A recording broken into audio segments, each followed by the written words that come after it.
dengan nama Aga. Aku sering sekali mendengar cerita-cerita, pengalaman-pengalaman yang berkaitan dengan makhluk halus, penampakan,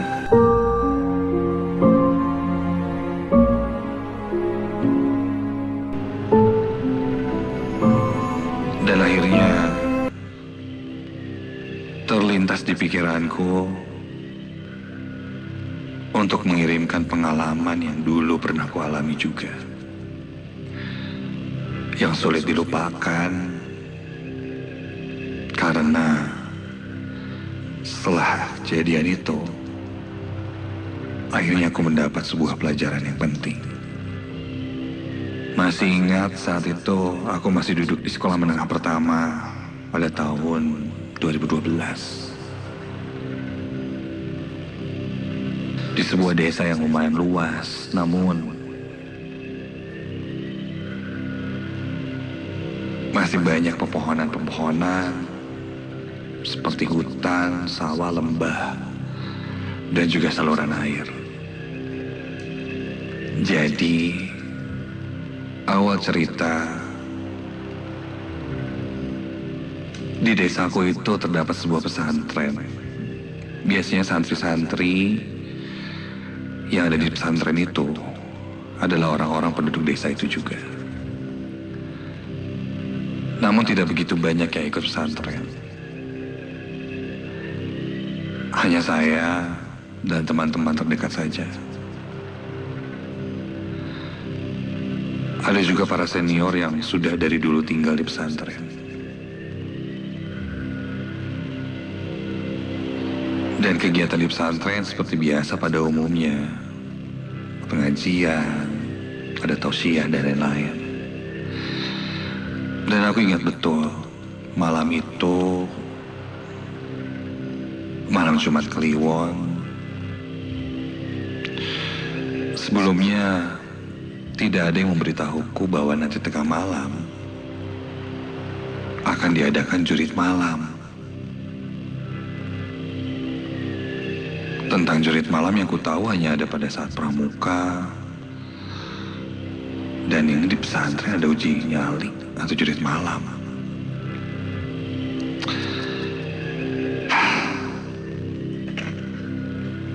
Tapi saat itu aku bukannya takut. Ya, hanya tidak wajar saja. Dalam hati aku berkata, mungkin ini tidak akan jauh beda seperti pramuka. Saat itu, yang mengikuti pesantren hanya 10 orang saja. Termasuk aku dan semuanya laki-laki. Sampailah pada tengah malam, jurit malam pun dimulai. Kami bersepuluh dipanggil ke halaman. Yang awalnya kupikir kita akan berjalan 10 orang bersama-sama. Ya, atau minimal dibagi 2 lah. 5 orang. Dan saat itu, kami pun dibagi menjadi 2. Guruku yang membagi 5 orang yang paling berani dan 5 orang yang biasa saja atau yang tidak terlalu berani. Guruku bilang, kalian malam ini hanya perlu mengitari atau mengelilingi desa. Dan yang harus kalian patuhi di perjalanan adalah ada 3 aturan. Dan ini guruku mengingatkannya. Yang pertama, jika ada suara yang minta tolong, jangan digubris, pura-pura saja tidak mendengar. Yang kedua, jika ada sesuatu atau seseorang di perjalanan yang tiba-tiba memberi sesuatu pada kami saat berjalan, kalian cukup terima tanpa harus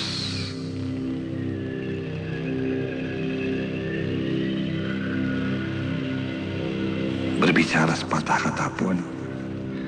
Dan yang ketiga, yang terakhir, pemberian itu tidak boleh dilihat sebelum akhirnya sampai ke sini lagi. Lalu setelah itu, guruku memberikan ajian atau doa yang harus dibaca untuk di sepanjang perjalanan. Singkat cerita, tibalah waktunya untuk kami mulai jurit malam. Jam ketika itu menunjukkan jam 1 pagi. Guruku memanggil satu orang pertama, dan yang dipanggil adalah orang yang menurutnya paling berani. Lalu setelah itu, orang yang biasa saja, yang agak penakut. Pada saat itu aku lumayan terkejut. Ternyata yang awalnya kupikir akan dibagi 5 orang, ternyata dibagi hanya 2 orang saja.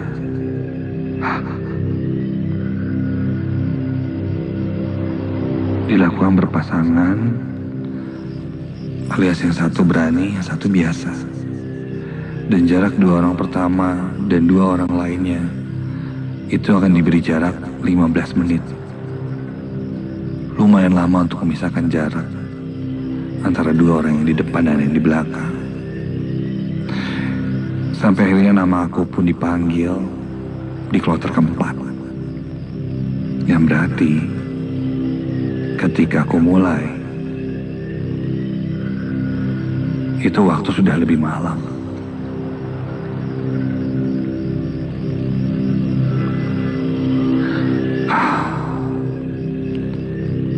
Ketika itu aku dipanggil terlebih dulu. Artinya aku dianggap orang yang berani. Lalu guruku memanggil nama temanku yang satunya, yang bernama Gani. Dan Gani menurutku orang yang paling menakut di antara semuanya. Aku pun coba memberanikan diri dan berusaha menenangkan Gani dengan bilang, "Gan, tenang ya, aman. Gak ada yang perlu ditakutin, oke?" Begitu kataku dengan nada percaya diri. Setelah itu, kloter di depan kami pun telah berlalu 15 menit. Barulah kami berdua berjalan. Awalnya sih biasa saja, karena mungkin belum terlalu jauh. Kita melewati jalan setapak yang kiri kanannya hutan. Ada pohon pisang, kebun, bambu. Dan selama perjalanan, untungnya tidak terjadi hal yang aneh. Terdengar hanya suara-suara hewan malam seperti jangkrik, terkadang suara toke. Mungkin setelah hampir 30 menit kami berjalan, kami pun mulai memasuki area sawah.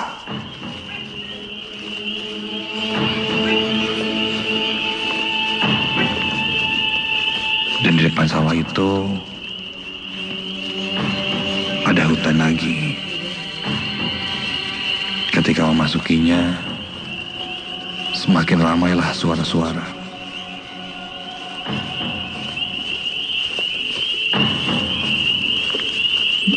Dan selain suara binatang-binatang malam, sekilas sih, aku seperti juga mendengar suara-suara yang lain. Seperti ada suara tertawa, menggeram. Tapi kupikir itu hanya imajinasiku saja. Gani mulai terlihat ketakutan. Dia memegang erat tanganku. Dan aku pun coba menenangkannya lagi. Tenang aja, Gan. Baca aja terus doanya. Aku dan Gani pun membaca doa di dalam hati sambil terus berjalan. Namun saat itu, aku mulai merasa pusing, pengap. Langkah kaki pun mulai terasa berat untuk melangkah.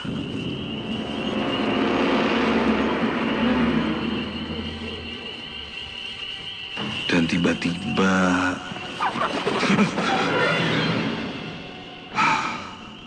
seekor burung hantu lewat begitu saja di depan kami. Sentak membuat kami kaget. Gani sampai meloncat. Ketakutan dan dengan nada bergetar dia bilang, dia mau pulang aja, tidak kuat, takut. Sambil jongkok menunduk dan memegang kaki saya dengan erat. Lalu aku berkata, tenang, Gan, tenang. Cuman burung kok. Dah, itu burung wajar. Aku juga kaget. Ya, ayo. Ayo berdiri. Lagian nih, kalau mau balik lagi juga udah setengah jalan. Mau balik lagi ke jalan yang tadi, sama-sama aja serem. Yuk. Udah tenang, gak usah takut. Ayo.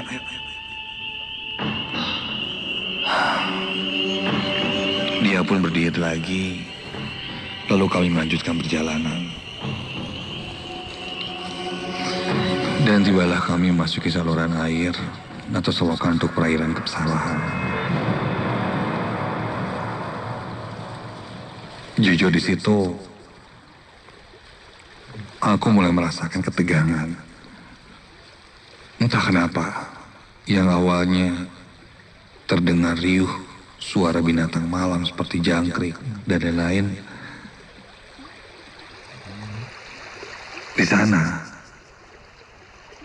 di tempat kami berjalan ini sekarang, tidak ada suara apapun. Hening, sepi sekali. Bahkan suara jangkrik pun tidak terdengar. Rasanya aneh. Yang kudengar hanya suara bisikan Gani yang berkomat kami membaca doa dengan nafas terengah-engah. Kami lanjut berjalan sampai tiba-tiba saja di antara pohon-pohon bambu terdengar suara anak ayam. Namun tidak terlalu jelas. Bulu kuduku sudah berdiri merinding.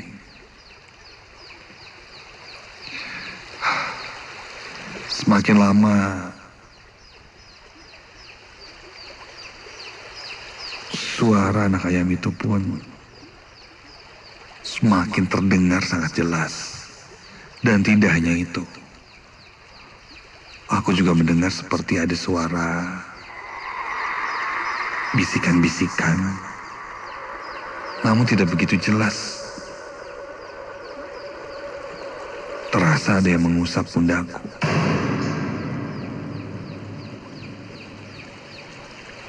Aku pikir itu Gani di belakang.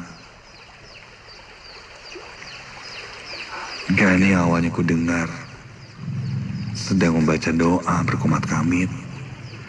Kali ini tidak terdengar lagi suaranya.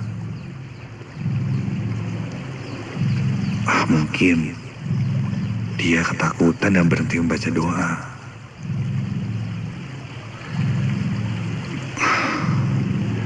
Suasana alam yang seharusnya dingin ketika itu mendadak panas. Aku mulai berkeringat.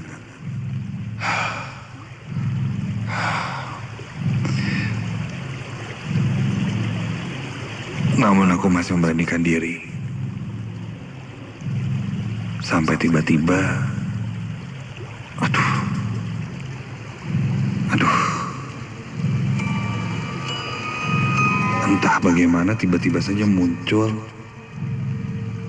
perasaan marah, kesal. Entahlah, di dalam hati muncul perasaan itu. Dan seperti ada rasa ingin berteriak, menantang apa yang mengganggu aku di situ. Aku coba untuk menahan rasa itu yang tiba-tiba muncul, dan entah kenapa aku pun seperti itu. Aku coba berkata dengan nada yang aku tahan dan berkata, kami hanya lewat, tidak bermaksud mengusik. Namun jika kalian mengusik, saya akan usir kalian.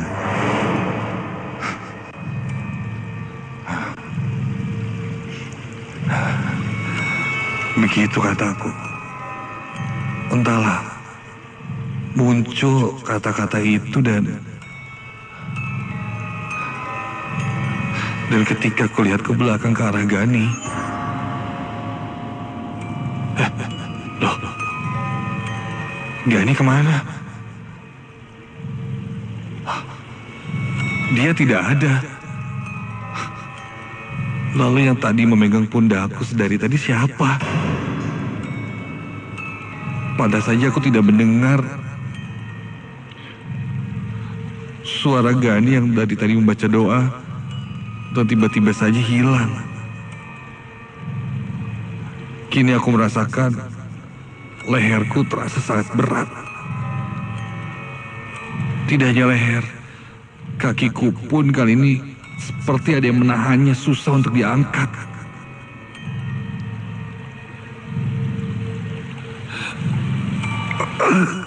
Aku paksakan sekuat tenaga pun tidak bisa. Sampai tiba-tiba aku mendengar suara geraman yang menyeramkan.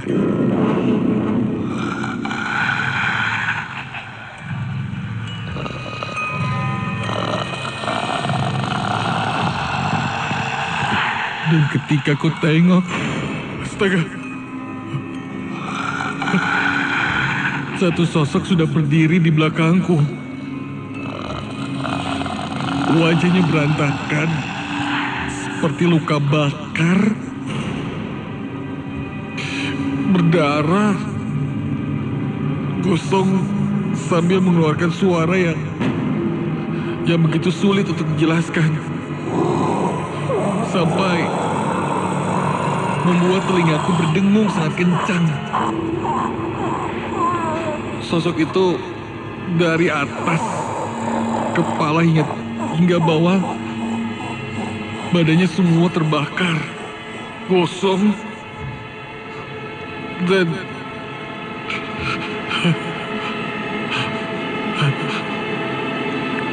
seperti seluruh tubuhnya itu mengeluarkan darah.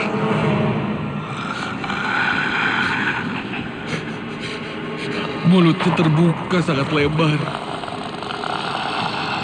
Matanya melotot ke arahku. Sambil terdengar suara itu dan membuat telingaku berdenging hingga kepalaku pusing. Untuk membaca doa pun aku sulit.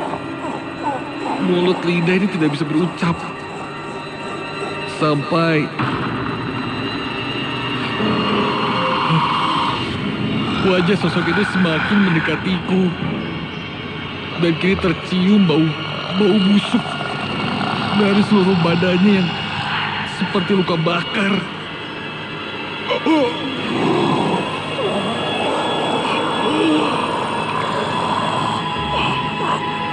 Ulu hatiku seakan ditekan hingga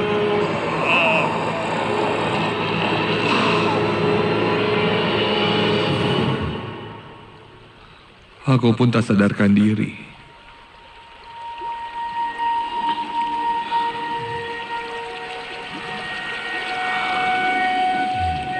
Entah bagaimana,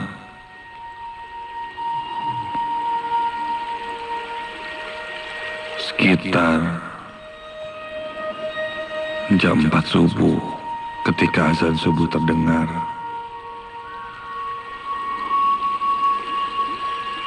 aku barulah tersadar.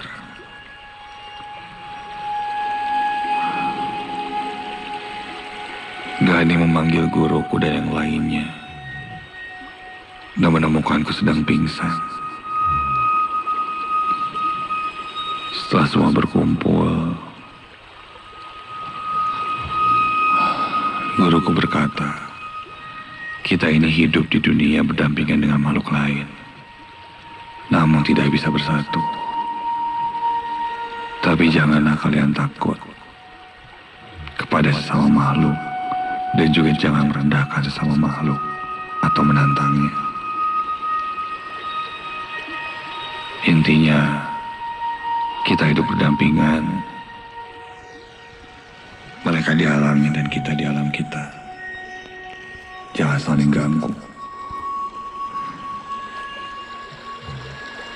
Setelah kejadian itu, aku jatuh sakit selama kurang lebih 3 hari. Mungkin jadi pembelajaran bagiku. Karena mungkin aku sok berani untuk menantang makhluk itu. Yang sampai akhirnya, mungkin aku pun tidak sanggup untuk melawannya. Intinya saling menghargai antar sesama makhluk yang beda alam. Itu perlu. Apalagi sesama manusia.